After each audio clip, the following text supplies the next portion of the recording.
In this part, the 3 questions will be analyzed for having a successful daily Scrum meeting. According to the Scrum Guide, during the meeting, the development team members explain: what did I do yesterday that helped the development team meet the sprint goal? What will I do today to help the development team meet the sprint goal? Do I see any impediment that prevents me or the development team from meeting the sprint goal? Why the 3 questions in the Daily Scrum meeting? Jeff Sutherland answered this question in 2006. Regarding to the first question, what did I do yesterday that helped the development team meet the sprint goal? There are 4 reasons to answer it. A huge accelerator in a Scrum occurs when every developer sees the entire progress of the project every day. Hyperproductivity ensues when the typical comment becomes, "Wow, I thought it was going to take 3 days to do my next task, but I see from what you did yesterday that 3 lines of code and 1 hour are all that is necessary."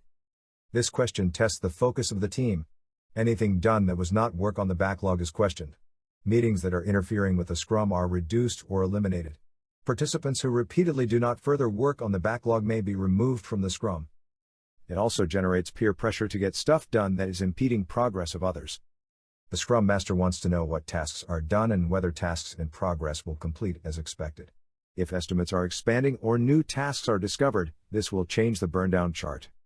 The Scrum Master also wants to minimize work in progress.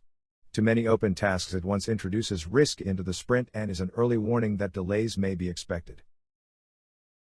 Let's talk about the second question on what will I do today to help the development team meet the sprint goal. There are 4 reasons to answer it. This question replaces Gantt charts. Dependencies are constantly changing. Answering this question revises project strategy on a daily basis by reorienting the team due to dependency changes that were revealed by the previous question. The question also surfaces dependencies or tasks that may have been overlooked.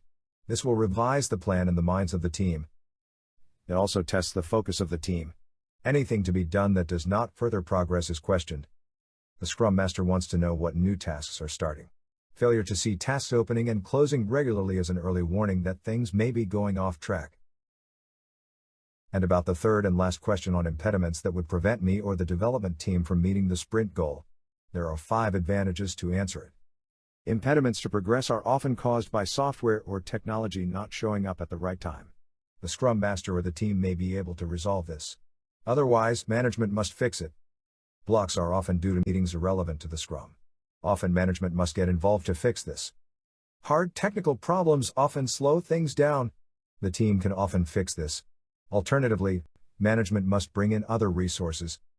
This question will create issues that may result in new tasks in the backlog. It could revise the plan.